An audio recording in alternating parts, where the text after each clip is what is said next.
नमस्कार देवियों और सज्जनों। 18वीं लोकसभा के नतीजे जब आए थे, उसके तुरंत बाद प्रधानमंत्री नरेंद्र मोदी ने कहा था, हालांकि उनके समर्थक, उनके कैडर्स यह दिखा रहे थे, यह जता रहे थे कि सरकार कमजोर हो गई है, 240 सीटें आई हैं, मोदी अब शायद बदल जाएंगे, कमजोर पड़ जाएंगे। लेकिन नरेंद्र मोदी ने अपने अंदाज में कहा कि अब तक जो कुछ नहीं हुआ वो अब होगा, यानी कांग्रेसी इकोसिस्टम को उसी की भाषा में जवाब मिलेगा। अभी संसद सत्र चल रहा है। अभी जब मैं ताजा आपसे बात कर रहा हूं, मुखातिब हूं, हम लोग जब मुखातिब हैं तब भी संसद में हंगामा हो रहा है। और वो हंगामा क्या है? एक फ्रॉड के आधार पर, एक छोटे से क्लिप के आधार पर कहा जा रहा है कि अमित शाह ने, गृह मंत्री ने बाबा साहेब अंबेडकर का अपमान कर दिया है। और अमित शाह ने क्या कहा था?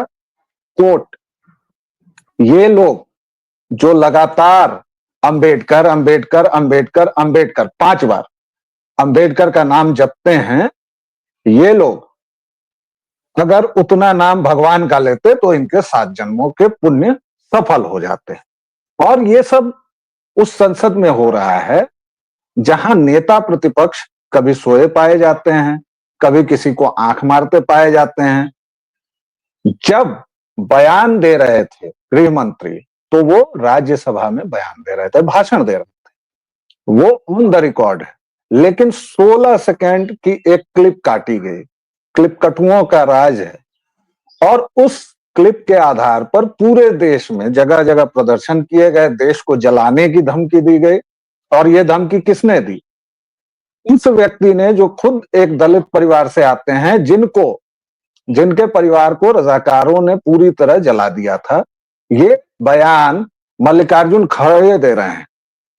और आज जैसा कि दर्शकों श्रोताओं आपने देखा कि मैंने बिना किसी भूमिका के या अवनीश जी का स्वागत वगैरह किए सीधे बताया, क्योंकि मैं सीधे मुद्दे की बात पर आना चाहता था।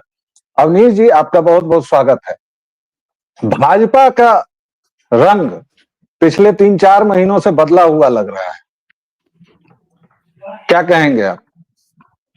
बहुत कुछ कहूंगा सर, मैं बहुत कुछ।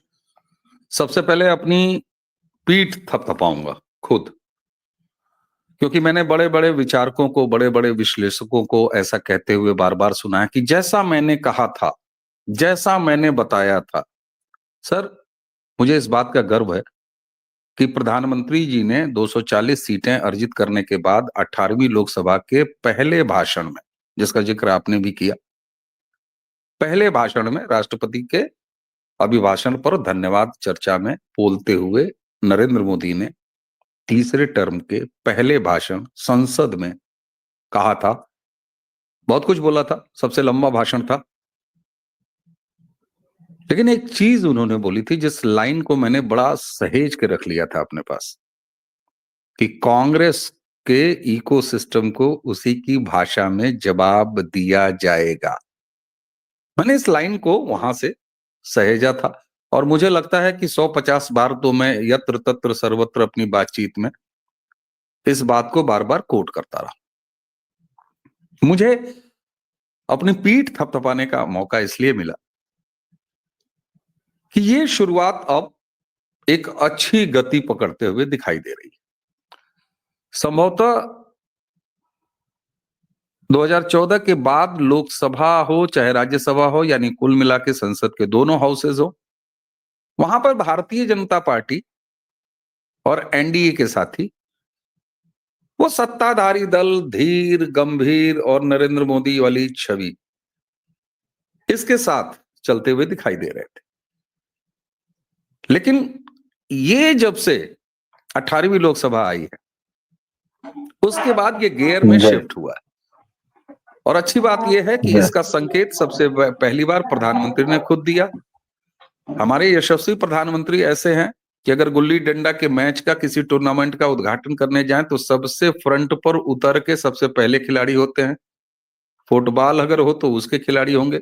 वो सांकेतिक रूप से नहीं करते, वो ऐसे नेता हैं जो फ्रंट से लीड करते हैं। उन्होंने शुरुआत की। और सच बताऊं तो मुझे बार बार स्वर्गीय अटल बिहारी वाजपेयी जी का स्मरण होता है। जिस तरीके से वाजपेयी जैसे धीर गंभीर भाषा के धनी, शब्दों के धनी, उपमाओं के धनी, व्यंजनाओं के धनी, वो चाहते तो किसी को गाली भी बिना गाली का एक शब्द दिए बड़ा भयंकर गाली दे सकते थे। इतने गुणी व्यक्ति, कवि हृदय। लेकिन उन्होंने एक काम किया, इस देश में सोनिया गांधी को प्रधानमंत्री नहीं बनने दिया। वे कहीं भी हिचकते नहीं थे जब वो सोनिया गांधी के टारगेट करते थे, सोनिया का नाम लेके टारगेट करते थे। मुझे अब भी याद है उनका एक भाषण जहां उन्होंने एक कागज पे लिख रखा था और पढ़े कि कांग्रेस ने मेरे बारे में क्या क्या शब्द बोले हैं, जिसमें हुडलम्स, गुडलम्स और तमाम ऐसी अंग्रेजी क्लिष्ट जो सोनिया गांधी उस समय उनकी कांग्रेस बोला करती थी, कहीं भी छोड़ा नहीं। और अब लोकसभा हो चाहे राज्यसभा हो, सोरोस, डीपी स्टेट के एजेंट राहुल गांधी, कांग्रेस और खुद सोनिया गांधी के संबंध हो, एक भी व्यक्ति छोड़ नहीं रहा है। शुरुआत निशिकांत दुबे ने की, सांसद है। उसके बाद सुधांशु जी, संबित पात्रा, और आप देखिए पहली लेयर ने यानी सांसदों ने इसकी शुरुआत की और पहला सपोर्ट किसका मिला? अनुराग ठाकुर, केंद्रीय मंत्रिमंडल, मोदी के मंत्रिमंडल के एक सदस्य। इसको कहते हैं सरकार का बैकअप। आप इसे ये नहीं कह सकते कि सांसद अपनी अपनी मर्जी से बोल रहे थे, नहीं साहब, अनुराग ठाकुर ने बैक किया और सिर्फ अनुराग ठाकुर तक मामला नहीं रुका। उसके बाद राज्यसभा में leader of the house JP Nadda, Bharatiya Janata party के अध्यक्ष, उन्होंने सोरोस और सोनिया के संबंधों पर सीधे सीधे प्रहार किया। मामला यहीं तक नहीं रुका, किरण रिजिजू तक। किरण रिजिजू का बोलना, अवनीश जी आपको रोक रहा हूं बीच में, क्योंकि आप जिसे संसद का गुंडा कहते हैं उसने फिर एक नया कारनामा किया है। बीजेपी के सांसद प्रताप सारंगी को चोट लग गई है स्कफल के दौरान और उन्होंने कहा है कि विषधर राहुल ने मुझे धक्का मारा है। इसके अलावा अब चूंकि ये मामला एस्केलेट कर रहा है, इसलिए क्योंकि अरविंद केजरीवाल, नीतीश कुमार और चंद्रबाबू नायडू को चिट्ठी लिखी है। मुझे हंसी इसलिए आ रही है सर कि नीतीश कुमार और चंद्रबाबू नायडू को ये लोग जब तक गुहार लगाते हैं कि मतलब किसी तरह सरकार गिराओ, क्या करो, इसके पीछे क्या है? और ये तो संसद का गुंडा आपका शब्द बिल्कुल एकदम स्पष्ट है। अब इससे ज्यादा क्या होगा? बिल्कुल साहब, बिल्कुल साहब, ये लीडर ऑफ अपोजिशन संसद का गुंडा ही है और ये चरितार्थ कर रहा है। अब ये चाकूबाजी और छुरीबाजी पर उतर आएगा कब, मैं उस दिन की प्रतीक्षा कर रहा हूं। ये भी करेगा, ये जेब कतरों की तरह अपने नाखून में ब्लेड फिट करेगा और अपने विपक्षी यानी सत्ता पक्ष के एनडीए के सांसदों के चेहरे पर खरोच भी मारने का प्रयास करेगा सर। कारण जानते हैं क्या है? मैंने ये बात थोड़ी सी इसकी भूमिका जो बनाई, कारण स्पष्ट है। नरेंद्र मोदी की सरकार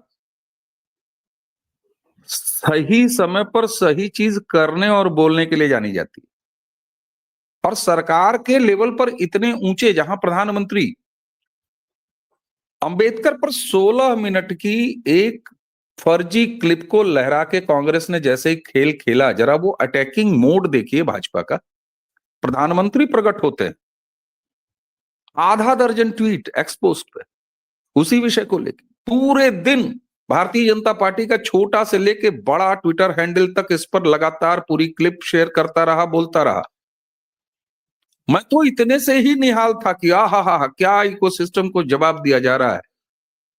तब तक मेरे पास नोटिफिकेशन आती है कि अमित शाह प्रेस कॉन्फ्रेंस कर रहे हैं, भारतीय जनता पार्टी के ऑफिस दीनदयाल उपाध्याय मार्ग पर बैठ के कर रहे हैं। इसके संकेत आप जानते हैं क्या? एक उदाहरण देता हूं।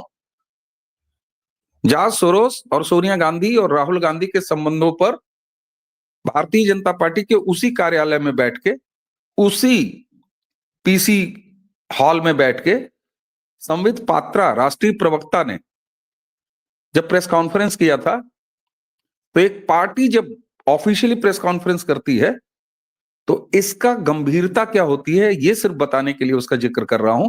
अमेरिका ने रिस्पॉन्ड किया था कि the ruling party is saying all this, negative किया था, पॉजिटिव किया था, that is a different story.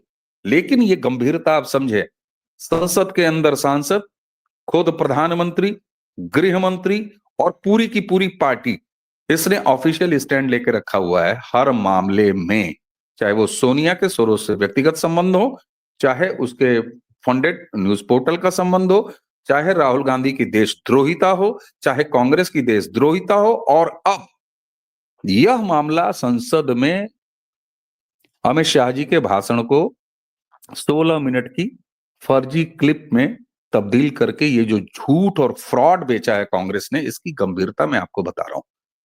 संसद में हर एक कार्यवाही रिकॉर्डेड होती है, सदा सदा के लिए भारतीय संसद का दस्तावेज बन जाती है। नेहरू जी ने कितनी बार छींका है, संसद के आर्काइव में चले जाइए, कार्यवाही में दर्ज है। तब तक जब तक कि उसको स्पंज नहीं किया जाता, और यहीं पर स्पंज करने का महत्व पता चलता है कि जब सभापति या लोकसभा अध्यक्ष स्पंज कर देते हैं तो उतना ही सेंटेंस हटाया जाता है, अदरवाइज तुर्की ब तुर्की, लाइन ब लाइन लिख दिया जाता है और ऐतिहासिक दस्तावेज होता है।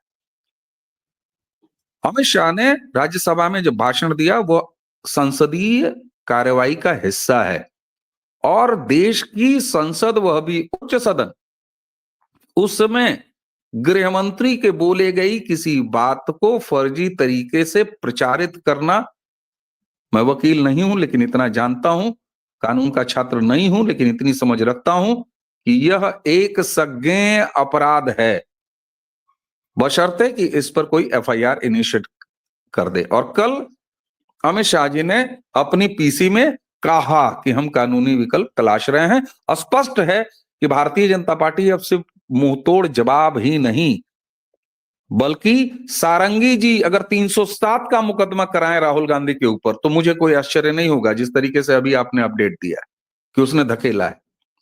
वो मजे नशे की की बात पिनत है, में मजे की कुछ भी बात कर यह सकता है है। अवनीश भाई, मजे की बात यह है कि आपका जो संसद का गुंडा है वो ये कह रहा है कि हाँ ऐसा कुछ हुआ है, मैं संसद के प्रवेश द्वार से जाने की कोशिश कर रहा था और बीजेपी के सांसद मुझे रोक रहे थे और उसमें यह हुआ है। मूल बात यह है कि वे संविधान का अपमान कर रहे हैं। कहीं संविधान, अच्छा देखिए सारे लफंगे एक साथ इकट्ठे हो गए हैं। मैं बिहारी हूं और बिहार के इतिहास का एक शर्मनाक अध्याय है लालू प्रसाद यादव और उसका जंगल राज, चारा चोर, क्योंकि घोषित अपराधी है, ऐसा नहीं है कि आरोपित है। लालू प्रसाद यादव बाकायदा सजा याफ्ता है और वो व्यक्ति, उसकी ऑडेसिटी देखिए कि वो व्यक्ति कह रहा है कि अमित शाह पागल हो गया है। उधर केजरीवाल जो खुद आरोपित है, जो शराब घोटाला करके बैठा हुआ है, जो मनीष सिसोदिया बैठा हुआ है, वो केजरीवाल अब नीतीश कुमार और चंद्रबाबू नायडू को चिट्ठी लिख रहा है। ये सारे इंडी गठबंधन के जितने लफंगे हैं सब बाहर खड़े हो गए हैं। एक बाबा साहब का पोस्टर है और उसी पर, लेकिन ये बात तो कोई कर ही नहीं रहा है कि भैया तुमने एक बार पहले एआई का प्रयोग किया अमित शाह के ऊपर, फिर तुमने अभी एक क्लिप काट के दिखाई, और अब जब भाजपा प्रचंडतर तरीके से जवाब दे रही है तो तुम्हें दिक्कत हो रही है, अब तुम मारपीट पर उतारू हो। ये क्या मजाक है? मजाक नहीं है सर, हमारे यहाँ भोजपुरी में मजाक के समानार्थी एक शब्द सुजाक का इस्तेमाल होता है। ये मजाक नहीं है, ये सुजाक है। दरअसल संसद से लेके और बाहर तक भारतीय जनता पार्टी और सरकार जिस तरीके से एग्रेशन में आई है और कांग्रेस को उसी की भाषा में औकात उसकी दिखा रही है, चाहे वो बिमल पान मसाले वाली इसकी घर की बेटी हो जो अभी वायनाड से सांसद चुन के आई है, फिलिस्तीन वाली लड़की, चाहे राहुल हो, चाहे सोनिया हो, इनके ऊपर जो प्रहार किए जा रहे हैं और तथ्यों के साथ प्रहार किए जा रहे हैं। डीप स्टेट का नाम अभी तक कंटेंट क्रिएटर्स लेने से बचते थे। कोई प्रेत साम्राज्य, कोई कुछ कहते थे कि अरे रीच गिर जाती है, घंटा रीच गिर जाती है साहब। इस देश की रूलिंग पार्टी वो साफ तौर पर कह रही, संसद के भीतर ये शब्द कहा जा रहा है, जिसकी चीख जो है अभी बाइडेन वाले अमेरिका से आ रही। इसका मतलब नाली में से इधर से पानी डाला गया, उधर पानी निकला, कनेक्शन तो है ना साहब, ऐसे तो नहीं निकल जाती चीख। मैं आसमान की तरफ मुंह देख के गाली दूं और व्यालोक जी कहें अरे अरे ये क्या कर दिया, इसका क्या अर्थ है? ऐसा तो होता नहीं। यानी संबंध है।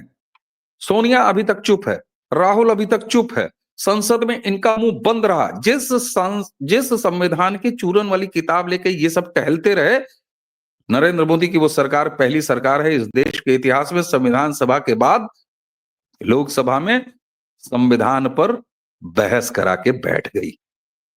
वो चूरन भी इनके हाथ से चला गया। तो ऐसे में जानते हैं क्या होता है?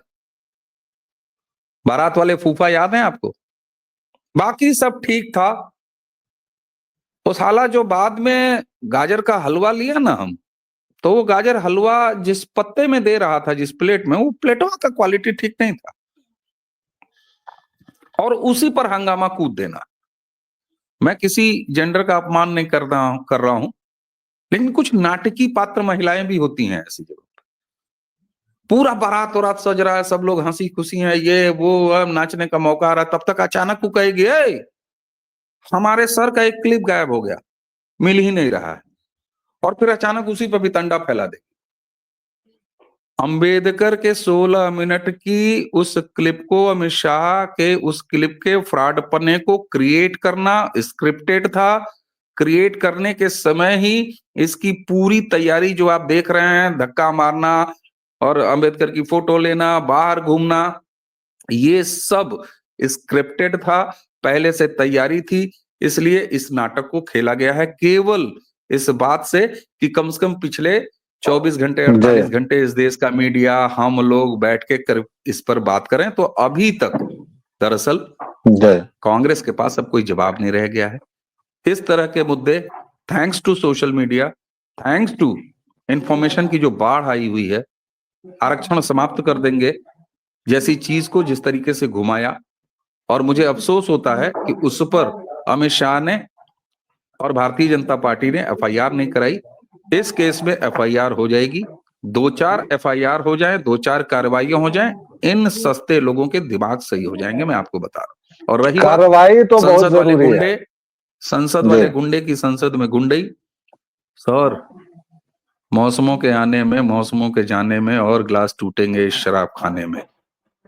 मैंने पहले ही कहा था कि राजनीति में 2 लाइनों के बीच में जो लिखी जाती है वो इबारत सबसे सख्त और सबसे सही होती है और साफ साफ लिखी जाती है। जिस तरीके से अटैक कर रही है भाजपा, और न सिर्फ भाजपा, प्रधानमंत्री, गृह मंत्री, उनके सांसद संसद के अंदर, इसका क्या अर्थ है? फाइलें तैयार हैं। आज 19 तारीख है, आज इसी राहुल गांधी के नागरिकता का जो केस सुप्रीम कोर्ट में है उसकी भी सुनवाई है। मैं ये नहीं कह रहा हूं कि यही रात अंतिम, यही रात भारी, यही तारीख अंतिम, यही फैसला आखिरी, ऐसा नहीं होगा। तमाम चीजें हैं, लेकिन सरकार पूरी तरीके से अब इस देशद्रोही परिवार और इस देशद्रोही पार्टी और इसके गिरोहों को माफ करने की कतई मंशा नहीं रखती। और आपने एक चुटकुला सुनाया कि अरविंद केजरीवाल ने जो है वो चंद्रबाबू नायडू और नीतीश कुमार जी को पत्र लिखा है। देखिए साहब, ऐसा है ना कि जब अपने सैया से नहीं बनती है तो व्हाट्सएप पर चैट बहुत करता है लोग। कई लोग जो है वो फालतू फालतू ऐप डाउनलोड करता है, डेटिंग ऐप और दिस एंड दैट ऐप। इंडी गठबंधन की जरा स्थिति देखिए ना, हरियाणा और महाराष्ट्र चुनाव के बाद ममता बनर्जी ने कहा कि इसको हटाओ, ये राहुल गांधी, ये कुछ नहीं कर सकता। अरविंद केजरीवाल जो चिट्ठी लिख रहा है, ये बता देना कि दिल्ली चुनाव में, विधानसभा चुनाव में कितनी सीटें दे रहा है कांग्रेस को। अखिलेश यादव जो चिल्ला रहा है, अखिलेश यादव जो चिल्ला रहा है, वो बताए ना कि 9 सीटें जिसमें 7 हारा है अभी यूपी उपचुनाव में, उसमें से कांग्रेस को कितनी सीटें दिया था उसने।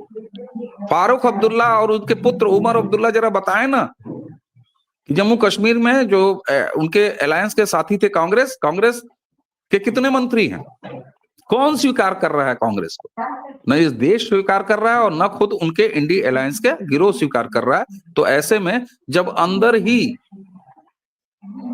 खलबली मची हो, तो फिर मैंने कहा ना कि दो चार मित्रों को जी। इधर उधर आदमी जो अमन बहलाने के लिए चिट्ठी लिखा करता है, तो अरविंद केजरीवाल का चुटकुला वही चुटकुला है।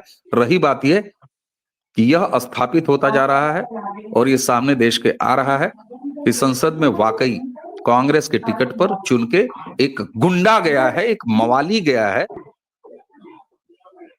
जिसकी प्रगति मात्र इतनी है कि वो आंख मारने और चुम्मा लेने और गले लिपटने से अब धक्का मारने पर आ गया है। इसके आगे क्या जी। बचता है? धक्का मारने के बिल्कुल। बाद संसद के अहाते में पहुंचना, अपना कुर्ता उतारना, अपना पाजामा उतारना, निक्कर उतारना और नंगा दौड़ना। यही कांग्रेस और राहुल छाप कांग्रेस की यही नियत है।